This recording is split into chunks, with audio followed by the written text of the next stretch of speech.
liwanag nang makilala ka. Di may paliwanag ang sayang nadarama. Okay. Nagkakulay ang buhay. Welcome back mga kababayan dito po sa ating munting YouTube channel, ang Nods TV 51. Pag-usapan po natin ito po mga kababayan, ito pong video ni Captain Dodo ay si Dado na kung saan nga po ay matindi rin ang bibig pala nito. Matindi rin pala kung magmura ang unggoy na ito. Biro mo mga kababayan, papatay daw sila, katuubusin daw nila. Sila PBBM mga kababayan. At mayroon daw po silang grupo. Itong si Captain Dado. Grabe rin kung ano ito mga kababayan. Dapat nito mga kababayan, kinakasuhan dapat ito eh. Ito ang dapat na kinakasuhan. Dahil sobra din ang bibig nito. O, naamoy ko ang bahaw nito mga kababayan eh. Pero yung pinapanood ko, naamoy ko yung bahaw ng bibig eh. Yung si Captain Dado na to. O, pakinggan po natin yung kanyang pong mga pinagsasabi mga kababayan. Para kayo na humusga. Kung anong klaseng tao rin ito. O, kaya nga mga kababayan, bagay ako, hindi na rin po ako nagtataka eh. Pansin nyo ba? Mapapansin ninyo, yung kanila pong mga ipinagtatanggol, itong mga Duterte, grabe ang mga bibig. Grabe kung magmura. Grabe kung makapang-husga sa tao. O, kaya ganun din ang mga supporters ng mga Duterte. Itong mga supporters nila, ganun din ang mga pag-uugali, ang sama talaga ng ugali. Pag nakaharap sila sa camera, mga kababayan, ang tatapang. Ang tatapang ng mga ito.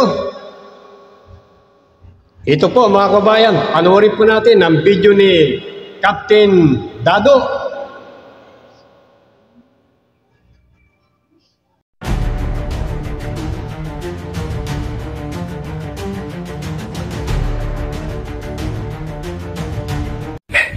Okay. Yung statement din tayo, minura-mura ang presidente, minura-murang tapos gigil na yung tao. Putangin na ninyo kayo, BBM. Manggagamit ka talaga eh, gago ka eh. Gago ka talaga eh. Oh, presidente ng Pilipinas, gago ka eh. Tarantado ka eh, napakawalang yamo eh. Sa totoo lang. Sa mga maka-BBM, sorry pero gago talaga yung BBM na yan eh. Kita ninyo ang dami problema ng Pilipinas. Hindi siya nagpapakita. Biglang minura siya ni Inday. Biglang lumabas ang gago. Tapos sabi niya, hindi niya papalakpasin yan. Utangin na ka, gago. Hindi mo palalakpasin. Tarantado ka pala eh. Ikaw nga ang dahilan ng lahat ng ito eh. Mapadrug test ka na muna, gago. Padrug test ka, gago. Nayupa ka. Tangina mo, kaya nagkahaganito yung bansa dahil sa iyo eh. Binoto ka namin. Pagmamalaki mo pa yung boto mo, gago. Tangina mo, malaki yung boto mo. Paano yung boto ng isa? Boto ng vice president mo, mas marami yung boto yun. Gago. Tangina mo. Relax lang. Magsasalita ka, hindi mo palalakpasin. Tarantado ka, pinalakpas mo yung baha. Ang daming namatay. Pinalakpas mo yung kongreso mong magnanakaw. Pinalakpas mo yung komunista dyan sa kongreso. Convicted na, nagko-contempt ng mga inosenteng tao. Putangin na ka. Gago, sorry. Gigil ako. Bahin mo na ng todo. Ayop ka. Ngayon ka lilitaw, tatapang-tapangan ka. Gago. Tangina mo. Ipapakita mo pa, presidential ka. Mali ka ng sinabi. Mali. Ang dapat sinabi mo, kung may threat sa'yo, Inday, huwag ka mag-alala. Babantayan ka namin. I am ordering the armed forces. As your commander-in-chief ng PNP, I'm ordering you to make sure that nothing happens to the Vice President. Tapos, ikaw babanata mo, kakasuhan mo, gago. Tanga. Presidenteng ewan, tanga ka talaga. Tungang. Tarantado. What you are creating is divisiveness in the country. Gago! You are placing the country in the verge of civil war. Gago! Yes, tama. Ina mo. Tanga. Putang ina nyo. Hayop kayo. Kayong mga nasa kongreso, isa pa kayo. Gago kayo. Okay. Pasamahin kayo lahat sa akin eh.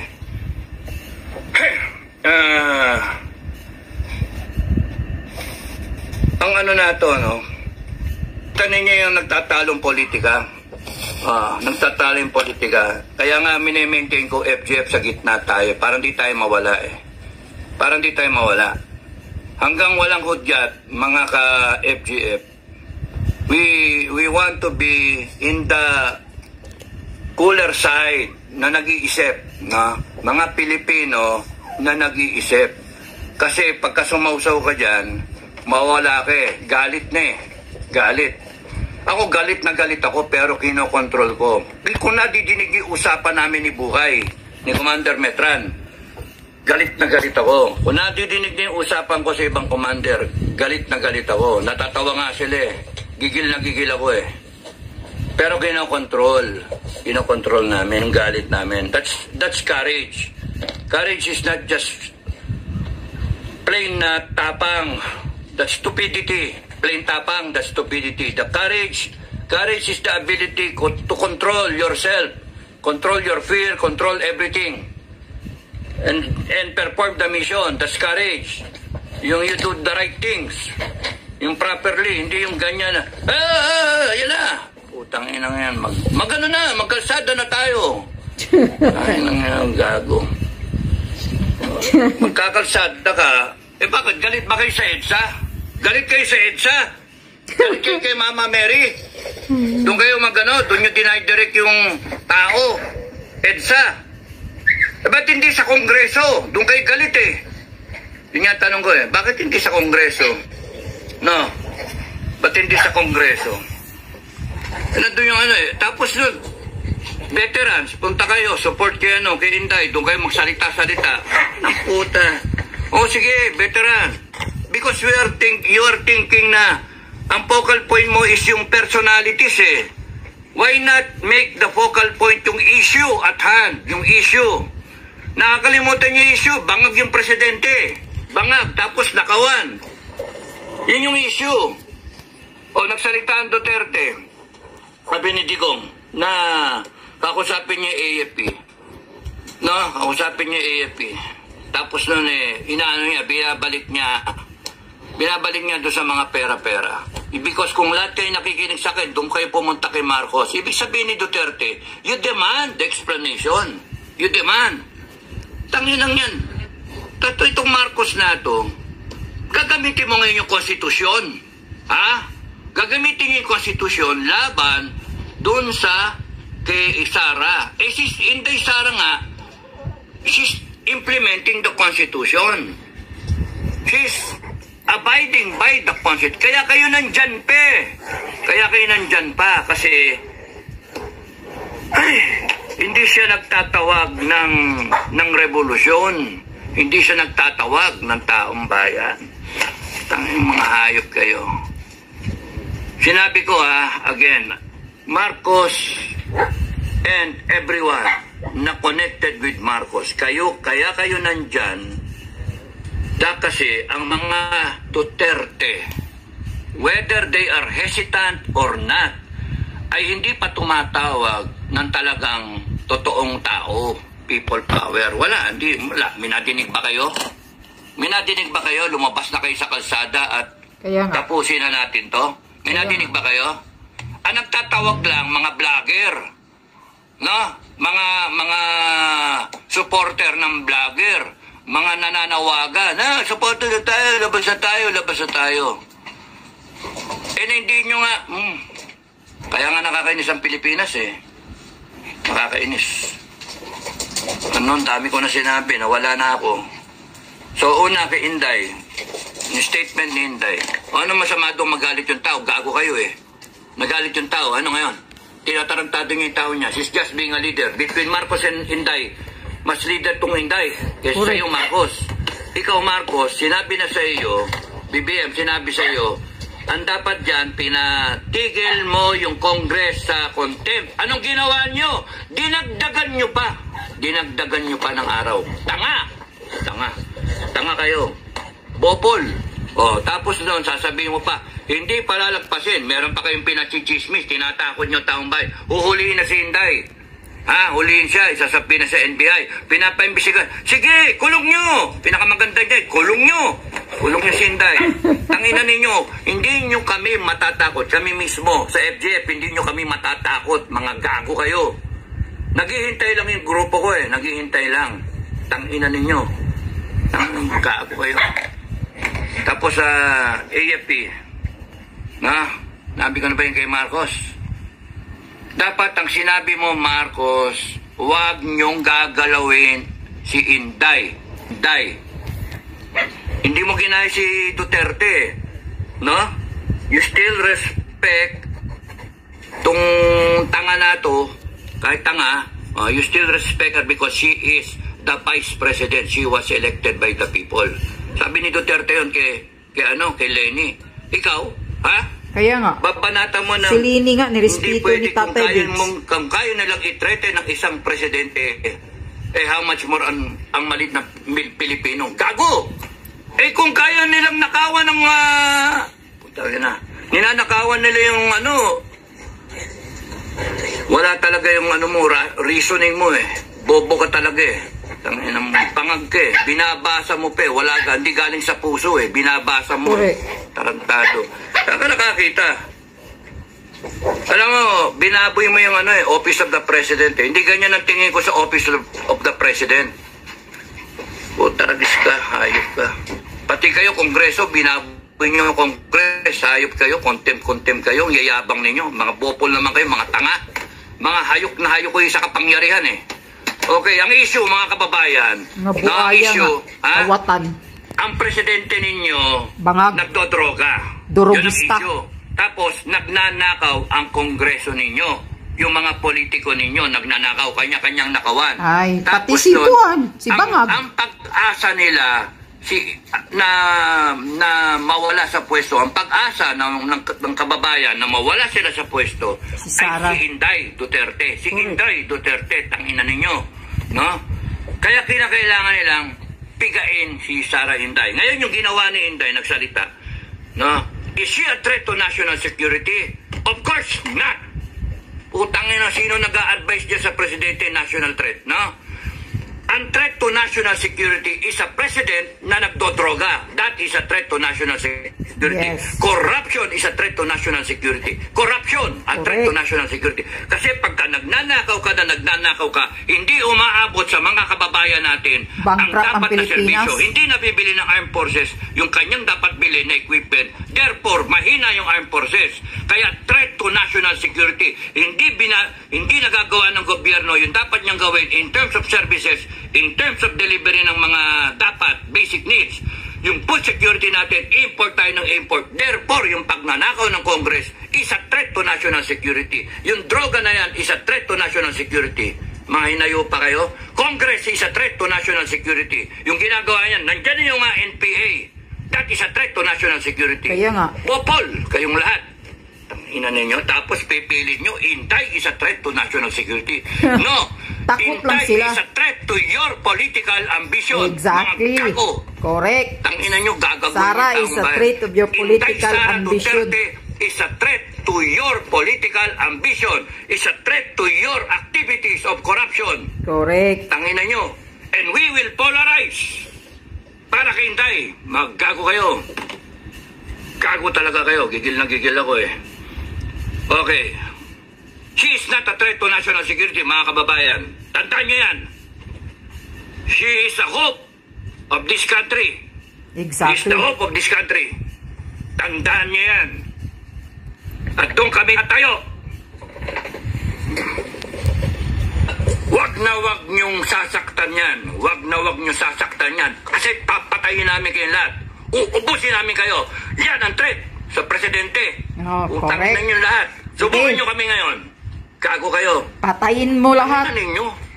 Yan nga po mga kababayan, narinig nyo naman po siguro ang mga pinagsasabi nitong si Captain Dado na ito. Masyado rin mataras ang bibig nito, mga kababayan.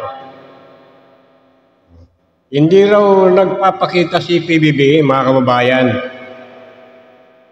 Ay pagka ang isang taong may mata pero nagbubulag-bulagan, ay hindi mo nga makikita.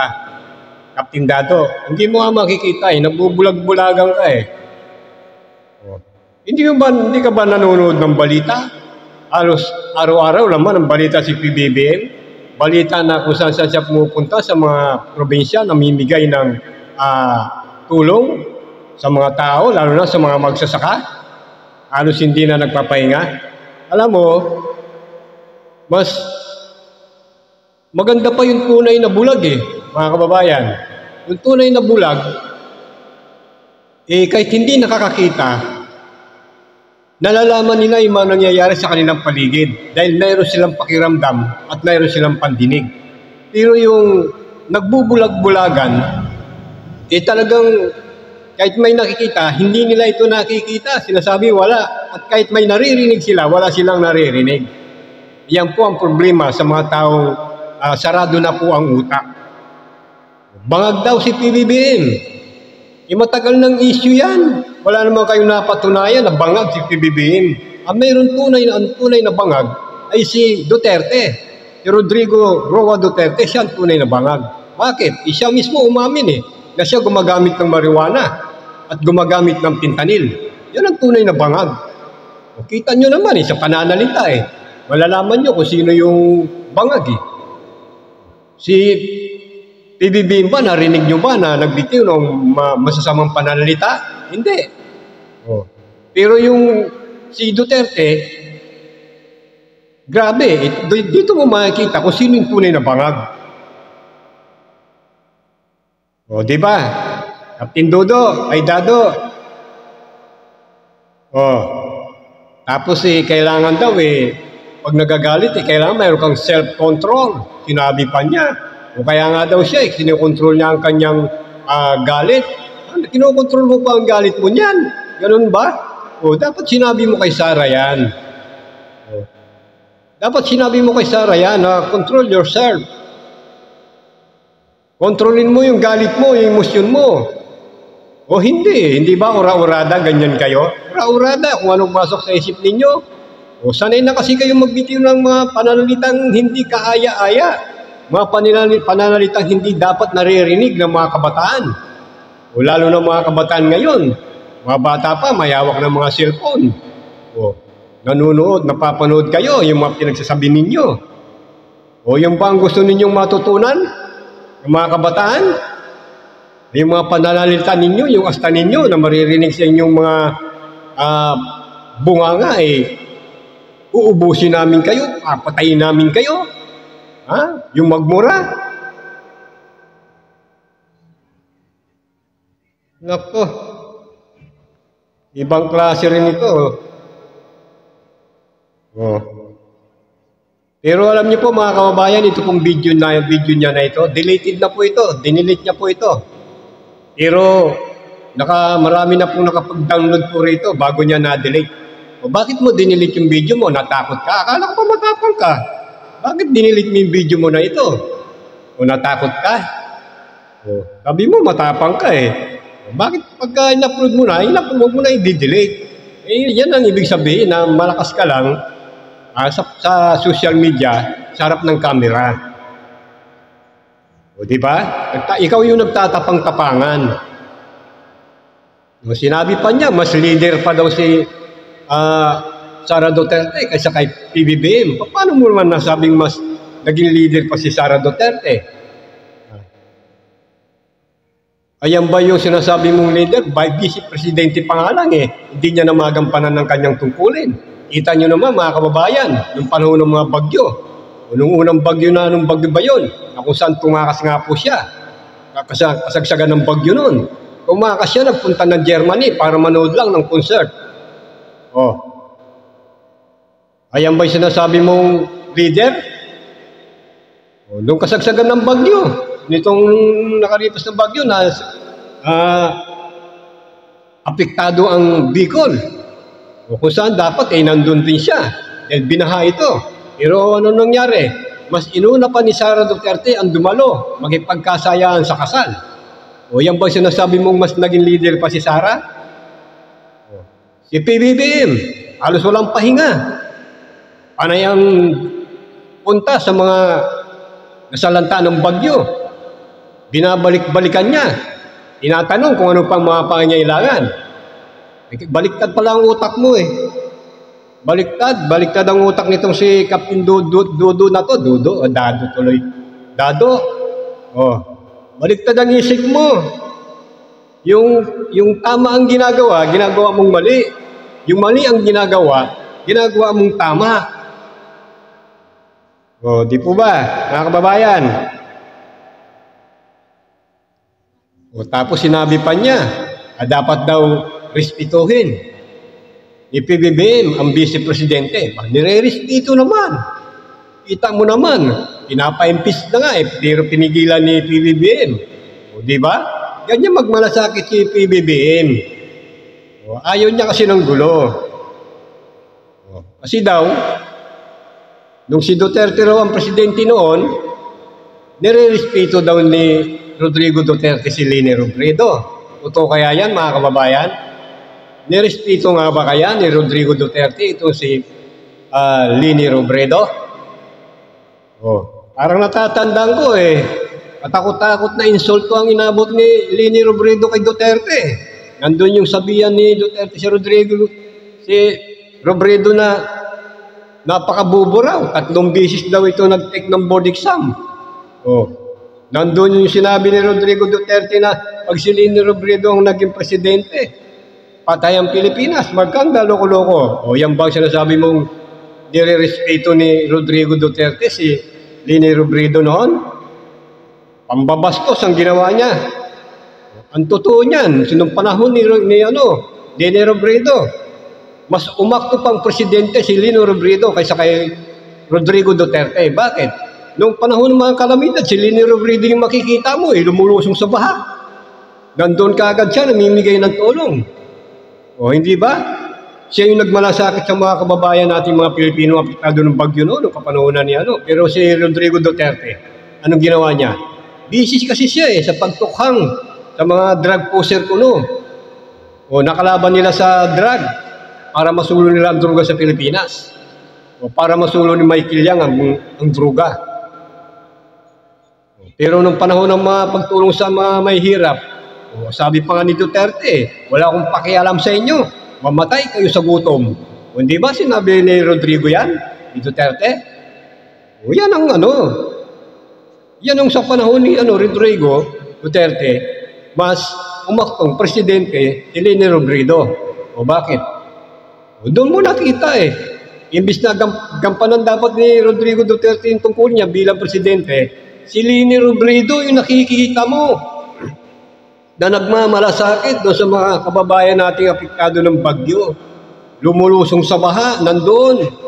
Pero ngayon, itong si Sara Duterte, makikita mo ba na pumupunta ito sa mga apektado ng bagyo? Hindi mo makikita lumulusong ito. Ang pinapapunta niya, yung mga staff niya. Ayaw niyang napapagod. Ayaw niyang mabasa. Nagpapasarap lang ang inuutusan yung mga staff. Ayan ba yung sinasabi mong mas naging leader si Sara Duterte? Huwag na tayo maglukuhan. Huwag mo nang iligaw ang mga taong bayan. Gising na mga taong bayan. Ito sinabi pa niya magnanakaw daw ang gobyerno ngayon. Ang mga politiko ngayon. O dyan, naniniwala ko sa'yo na yung mga politiko ngayon talagang nagnanakaw. Unang-una na nga dyan si Sara Duterte.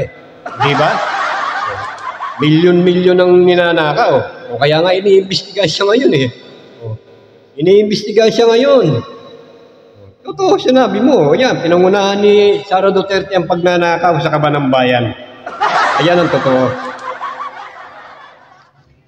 O ano pang sinabi niya? Itong si Captain Dado na ito. Tanga raw ang taong bayan, sinabi niya. Hindi daw kasi kumikilos ang taong bayan, kaya tanga. O bakit naman sinabi mong tanga? O kasi mga kababayan, ang gusto nila ata mga taong bayan, sumama sa kanilang mga rally-rally. O, walang nakikisa sa kanila. Kaya sinabi niya mga tanga. Hindi tanga, sabihin mo, gising na ang mga taong bayan ngayon.